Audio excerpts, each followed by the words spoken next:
What's up, y'all? My name is Devin from DHR2 Productions, and welcome back to your second episode of Chill Stream. And this time we're going to be going random topics, and it's good to see you again, Brandon. Thanks for stopping by for your boy. So, you know,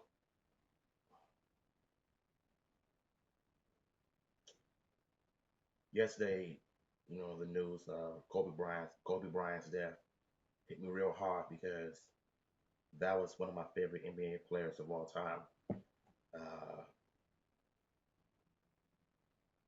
he wasn't just an icon or a legend; he was an amazing human being, and as I mentioned it before. So, um, you know, there are times I wish that if he were to visit DC, I would have loved to taken a picture of him, have him sign an autograph on my drawing, and I'll have a copy so it could be official. I could just sell it on eBay for $300, because that right there is what I would have done. But here I am thinking about myself. But I mean, all of this is about Kobe. Listen, all of this is about him, and it kind of made me realize what he left behind in LA. Even though I'm not from LA, I'm from DC, but I do respect the people in Los Angeles for what they do in their communities, and they love to give back, and I see nothing wrong with it. So the worst part about the news I found out yesterday is his daughter ended up being dead among nine, and I'm just left with anger mentally that a child, his daughter, 13 years old, went with her father in heaven, and both of them gained their wings due to the car crash. And I'm just left with all kinds of emotions running through my brain right now. And this is the kind of stuff that has me worried throughout my lifetime. But the one thing I learned from this is you gotta live your life to the fullest. And my uncle said this: we may not be perfect, but God is working on our perfection.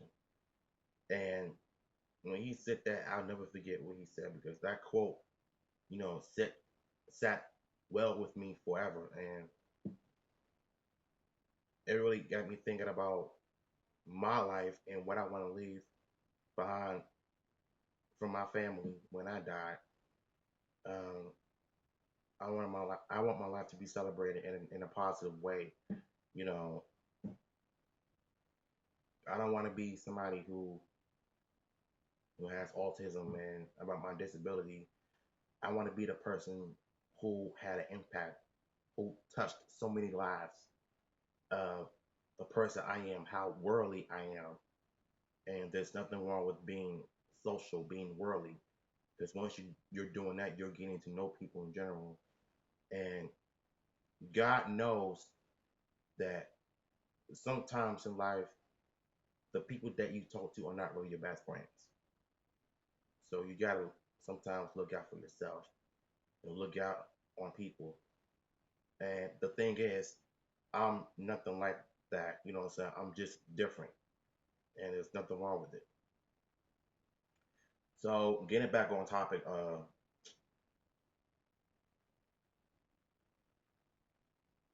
I found out later that day or that night when the Grammys came on. And by the way, you guys, I don't care about the Grammys at all, so I can care less about it. So, but I heard they did an introduction on Kobe Bryant.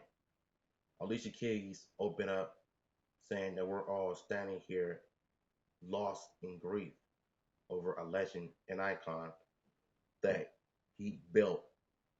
And when I heard when she said that, that kind of left me with all kinds of emotions mentally because that really goes to show you that he really did had a, you know, he was a legend. So it wasn't just because of his NBA career. He was the person who loved life, his family, friends, you know,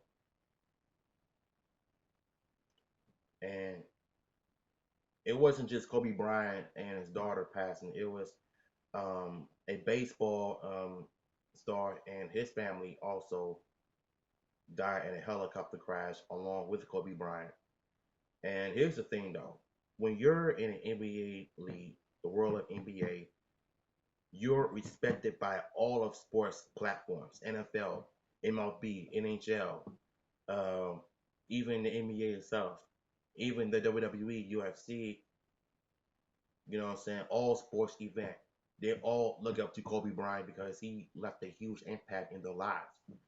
And even LeBron James were he was praising Kobe Bryant and those two were best friends. NBA stars reacting to the loss. Dwayne Wade, he was in shock and he ended up reacting in a sad way, and which I can't blame him because that was my guy I know for years.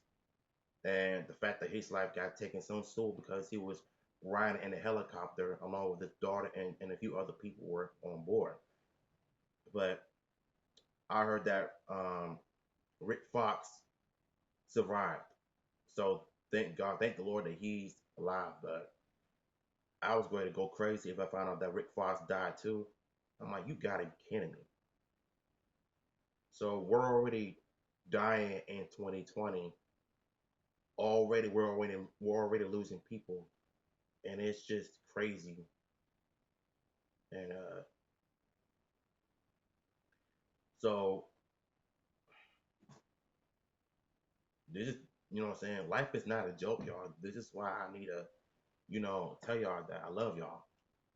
You know what I'm saying? You need to hug your loved ones and tell them that you love them. There's, like I said, you never know when it might be their time. But I tell them that you love them.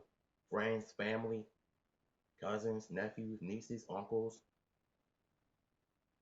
even your step parents, your boss, your teachers, your coworkers, anybody that you are surrounding your life with, tell them you love them.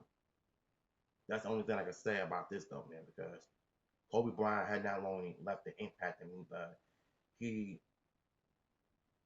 made me realize that I need to take life seriously because you can't be having fun and stuff, but you got to make sure that you look out for yourself. And that's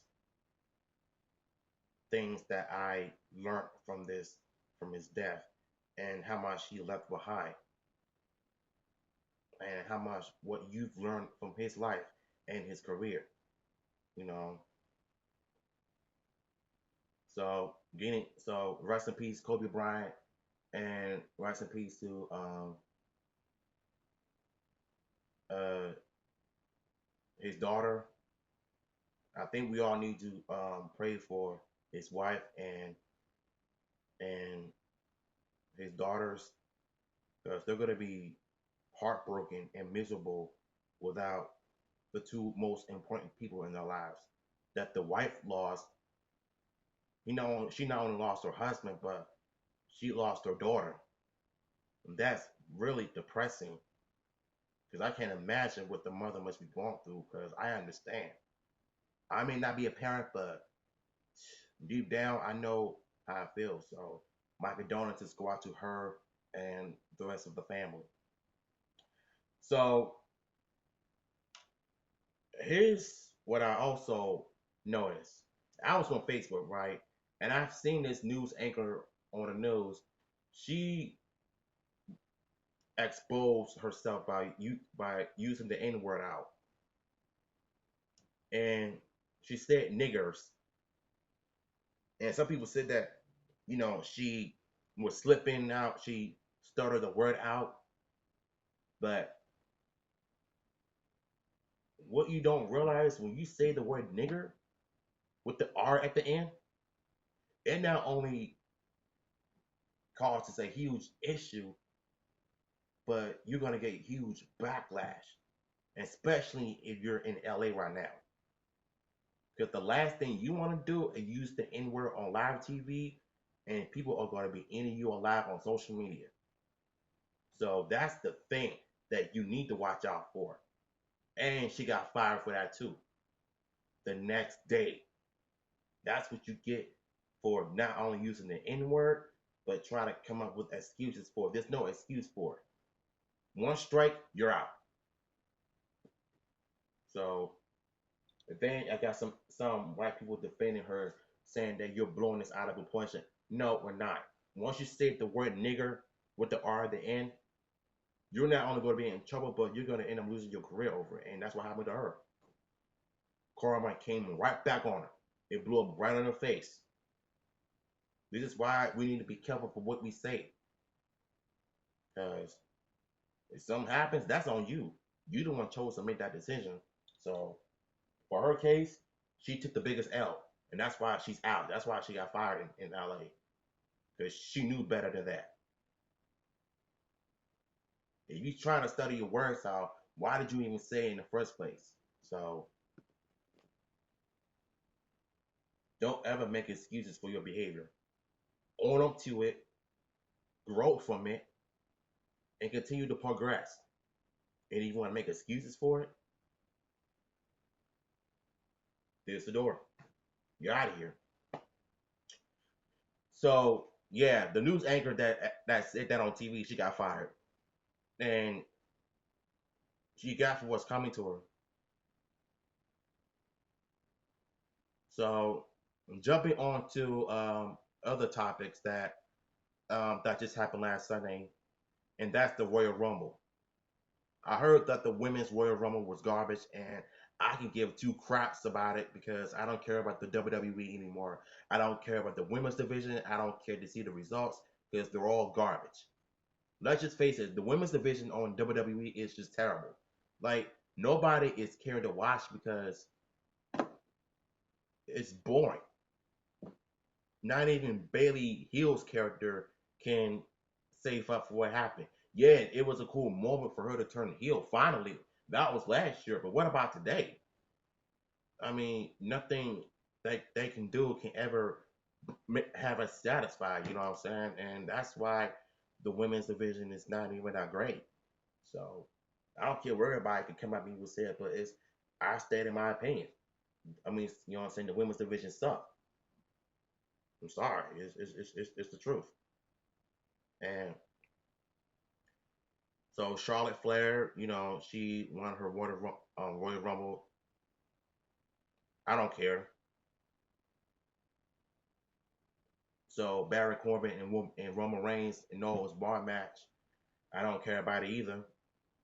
You know, like, look, guys, listen. I just don't care about the WWE anymore. That's why I haven't watched anything WWE programming. Only time I watch, the WWE is from the Attitude Era and the Ruthless Aggression Era. But PG, I just quickly got over it. I don't even watch that garbage anymore. Anymore. So the only time I watch wrestling is when Undertaker shows up on TV, Legends coming back. That's the only time I watch it. As far as everything else, I completely go back to my own life. You know what I'm saying? So that's much I've given up on the WWE product itself because it ain't good like it used to be. So, so, but the men's Royal Rumble match, everybody was talking about Brock Lesnar coming out dominating everybody. Not even John Morrison can outpower the Beast and Carnage, aka the part timer that we don't want in the company anymore. So now, since everybody has been eliminated by Brock Lesnar, I mean, But the biggest part I heard is when Edge came back last night with a huge standing ovation, and I saw the emotion on his face, like he misses his company so much. He did his little trademark pose, the pyro starting to go out, like that classic Edge thing he does. And Edge had a huge pop, and it's good to see my boy back on TV since 2011 when he retired due to a neck injury. So the fact that he's been medic, so the fact that he's been cleared to wrestle again, you know, is very good to see. I mean, I would love to see Edge wrestle on TV more often, unless he wants to. What's up? What's up, Daniels? We were just talking about the Kobe Bryant situation, and the news anchor got fired over the use of the word nigger on TV. Well, the N word actually, and now we're talking about the Royal Rumble. Uh, Edge came back, did his thing, did a couple of spears, and someone told me that he was forced to go off script or something like that. But then I've seen some shots of what's up, Jordan. I've seen some shots of Randy Orton and Edge together, taking me back to the arcade, the rated RKO days, and that right there is what made me put a smile on my face just to see that. But unfortunately, I think Edge was the one that lasted like a longer than anybody else. But once Roman Reigns eliminated Edge, Reigns got the boos like always. Drew McIntyre. So it was just Drew McIntyre versus Roman Reigns, and the two of them just clashed. It was like a do or die type. It's in it, like it's all or nothing. So for the first time in his career, Drew McIntyre wins the 2020 Royal Rumble, and it was an emotional one. And I feel like the WWE is starting to listen to the fans. And I didn't say nothing about Drew McIntyre, but it seems like,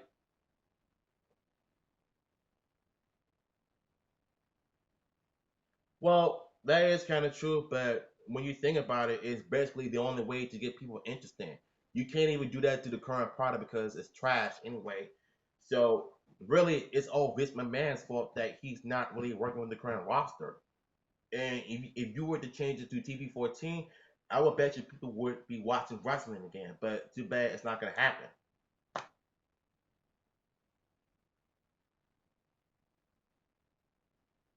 But the problem with that is that when Roman Reigns turned face in 2014, he did not turn into John Cena except for 2015. That's when everybody really hated this guy because he was turning into John Cena due to Vince McMahon's uncreativities. You know what I'm saying?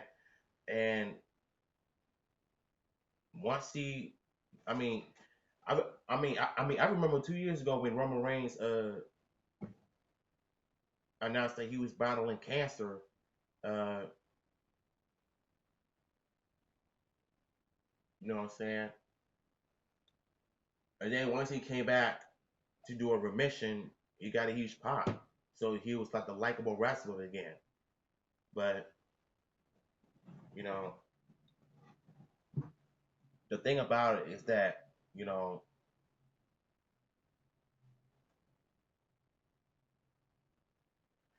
I don't care about the XFL. I think it's garbage. I've seen it for the first time back in the day. It was trash. I hated it. Vince, you see, Vince calls himself tries to be like the NFL, and Lord knows that this product is gonna fail once again. So you try to get people to be interested in it, but it's not. I don't care. I mean, you tried your first attempt years ago in 2001, and it failed. So you think trying this crap again is gonna make people carry your product? I don't think so. It's gonna suck once again.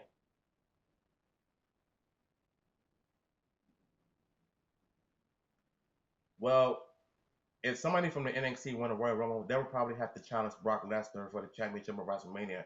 That right there would have been a good moment instead of using same people all and over again. You know, um, I ever heard of him. Look, listen, I don't watch NXT because I'm just not into the sport. You know what I'm saying?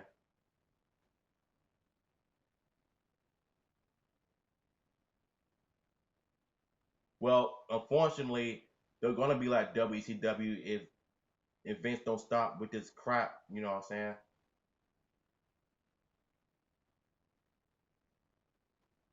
Never. Probably when he's 80 years old. And then once Vince McMahon passes away, this company is gonna still go. Well, still gonna be PG. And that's why nobody won't even watch that crap anymore. They're probably just in the company by itself because they were unwilling to change for the fans and give the fans what they want. I mean, come on, it's quite obvious. So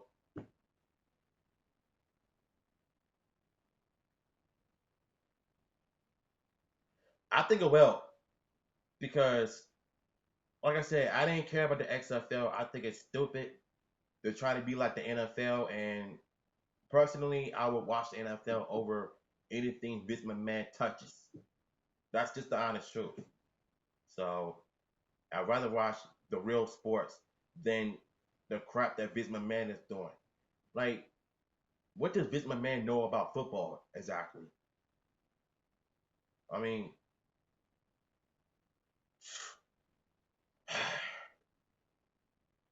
but Drew McIntyre is your 2020 Royal Rumble winner, and I think it's a good thing. I mean, good thing. I think it's about time that you know they got somebody different than Roman Reigns and anybody else to win the 2020 Royal Rumble, and I think it's a good idea for them to do that. But as always, Smarks on Instagram and no, Smarks on Facebook are crying about it once again, and I've seen some angry emojis because they don't like somebody different, and I feel like you guys suck. Like they're doing something different. Can you at least be grateful for it? Nope, they can't. So that's why I bother not paying any attention to them. So truth be told,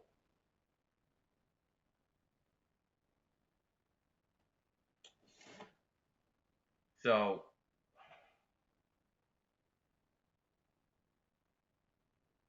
I think next month I'm going to be doing well. Let's jump into other topics. There's so many crap going on in this world, and oh yeah, they're already mad already because ever since he won that Royal Rumble, Smarks were just livid.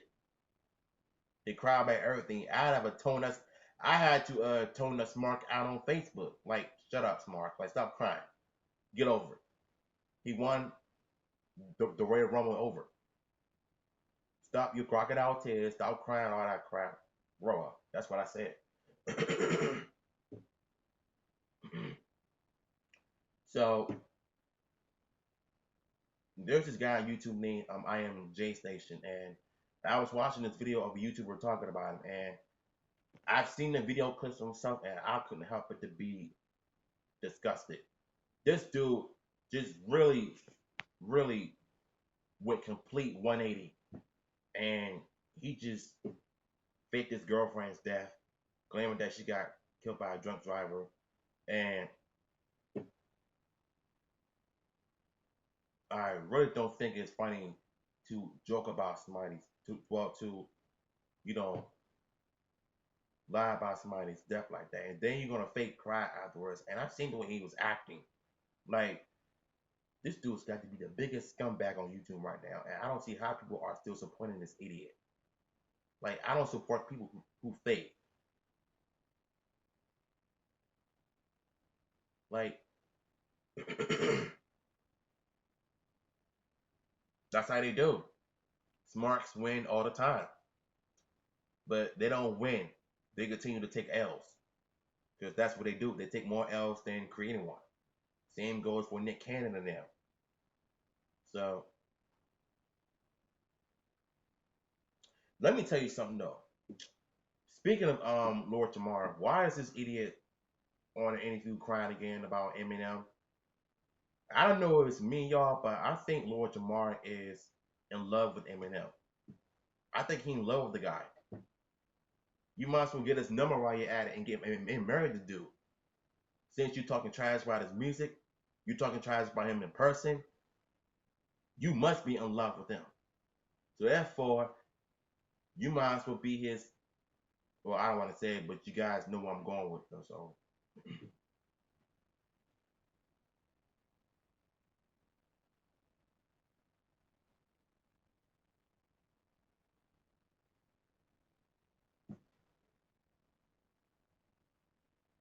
first of all, what's so funny about mocking Kobe's death, turning it into a meme? Like, are you serious? This whole world has no respect for the dead, and the fact that you're gonna try to turn it into a meme, like, what's wrong with people? Do they not have a soul in their heart, or do they not care? Apparently not. So that's why people like this need to. I can't do it. I think he's okay. You know what I'm saying? I like the first song he did, not the Uptown Wrong, but Panic Attack. I think. Um, I like the song. It, you know what I'm saying? You know the track he did, dun dun dun dun dun dun dun dun. Like you know that the track. I like the beat because it sounds like a retro, like you're going back to 1980s and stuff, mixed with modern take. Like you're using your creativity by bringing modern, well, 80s style music, sound effects, and you're transforming it into modern trap beat music, and it worked. Even though, listen, even though Lil Nas is gay, so I gotta respect him for coming out. But I do respect the man for what he does for his fans. And that song you did is just, I like the beat. The beat is fire. The song is fire. You know what I'm saying? I like little Nas. I'm not a fan of him like that, but I like what he do. So yeah. As for Lord Jamar, I think he needs to just leave Eminem alone because all he's doing is just making himself relevant once again, and he's not making any sense whatsoever. Because the more you do that, the chances are you're gonna end up killing your own rap career. So he's basically killing his own rap career.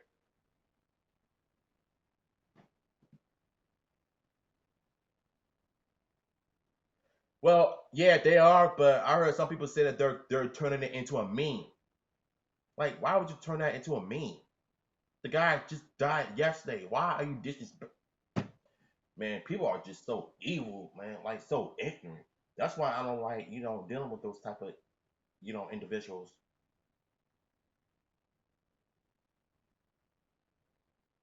Pause, bro.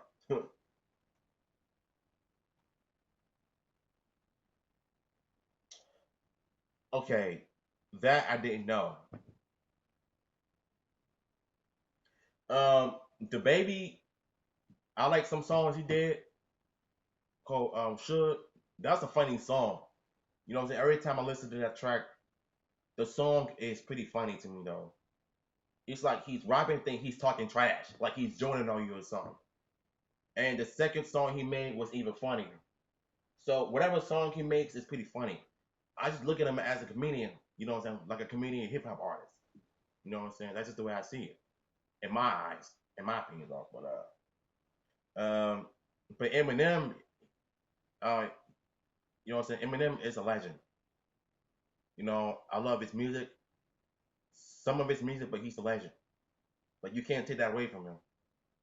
And the album that he came out today is fire. My favorite songs from him was Godzilla featuring Juice World. And Eminem just let loose by the end of the track. And the fact that Lord Jamar says that Eminem's new album is trash, it really goes to show you that he is really judgmental and he is really a racist. that's the type of person he is. So instead of appreciating a man's creativity, he rather plays the race card once again and claims that niggas in the hood don't listen to Eminem. You don't know that, bro. You don't know that. And then you say that white rappers are guests. You're a problem. So I truly think the truth of the matter is that Lord Jamar is a guest in hip hop because he was not the first hip hop artist to come out back in the day, and he is not the originated hip hop. No, he is not. Yeah, it is, man. It's stupid, and you would literally think that these people have respect for the dead, but they don't. No respect at all whatsoever, and it's making me sick to my stomach.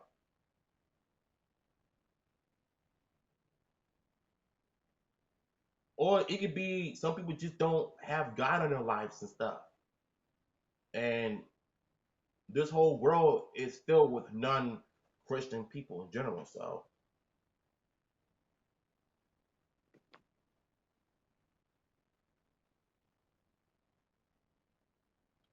people like to say dark things, and that is their way of expressing themselves. But there was, yeah, you're right, man. You don't cross certain lines, and they pretty much crossed the line by trying to turn Kobe Bryant's death into a meme. Like that does not sit well with me at all. I cannot let that fly, bro. Like you're disrespecting a man's death. I don't play that.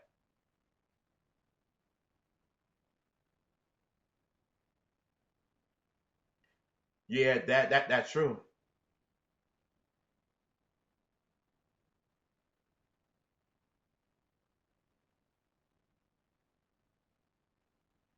Yeah, it's obvious, man. Like people have no respect for the dead, and it's killing me inside. Like you either respect the person who served the legacy for you, or don't.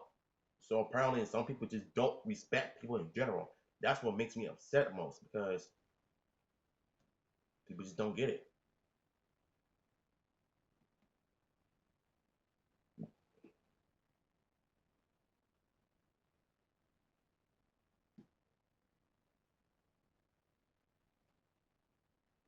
I don't know who that is, man. So I don't even watch NXT like that. I mean, I haven't watched AEW in a while because I've been so busy with the school and my life in general. So I gotta start doing some AEW reviews. Um, so hopefully I'll be able to catch up.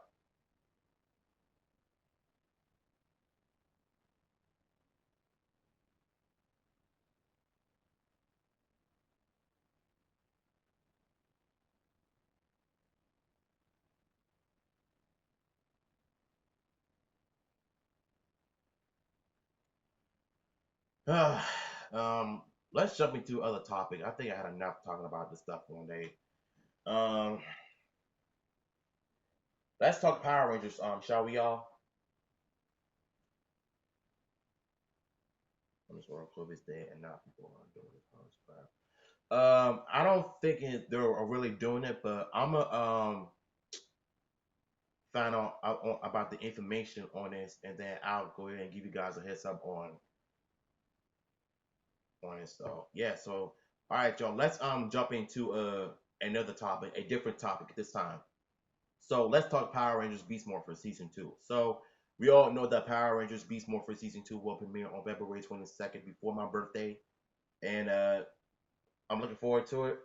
So I'm gonna watch the show around 11 o'clock because I really wish that Nickelodeon could just switch the time to 11 o'clock because that way I'll be able to get enough sleep to get up in the morning to watch an episode and do some reviews.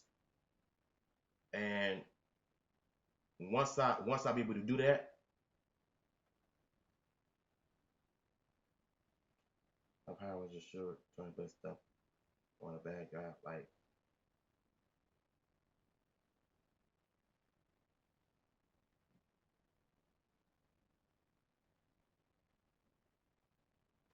well, in season one of Beast Morphers, Mayor Daniels had some purple glowing energy glowing on his hands. So I think this is like a sign of um I think the morph acts affected in his system, or it could be evox in his body. I'm not sure, but the way I see, I think Beast Morpher season two is going to be very interesting this year because I'm still looking forward to it though. You know, fans can hate on it all they want, but Beast Morphers is a good show, and that's why I'm doing these reviews, episode reviews, because I care more about the story and the writing. You know what I'm saying? That's basically what I love about shows like this is the writing. Ninja Steel, Mega Force Samurai, and Dino Supercharged did had not, you know what I'm saying? They did not have good ratings at all, and it's trash. Bad actors, bad lines, bad directors. Hold on.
My apologies, guys. I'm not into the show, but I'm not into comedy shows like I used to be back then. But I think once I've gotten older, you know, I'm getting out of it. So,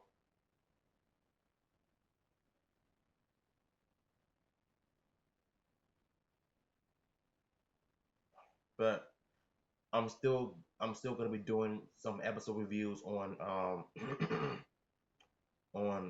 Beast Morphers. So make sure you guys be on the lookout. So and starting next month, I'll probably do some art videos.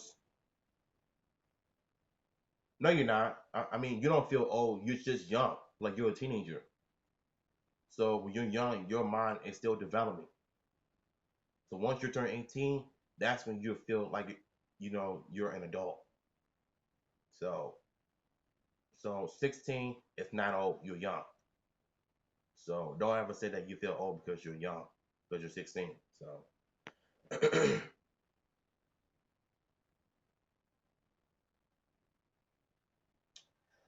all right. Um, I think that's about it. Thank y'all for tuning in. I appreciate everybody coming in and chatting with me as always. So there's gonna be more chill streams coming tomorrow or even Wednesday. I'm not sure when that day will come, but wherever it is that I have some dig up, I'll let you guys know something and I'll have something to talk about. So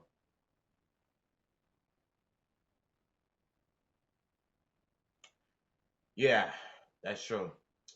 This is DHR2 Productions, and this will be the end of the episode. So I'll see y'all in a few other live streams. So peace out.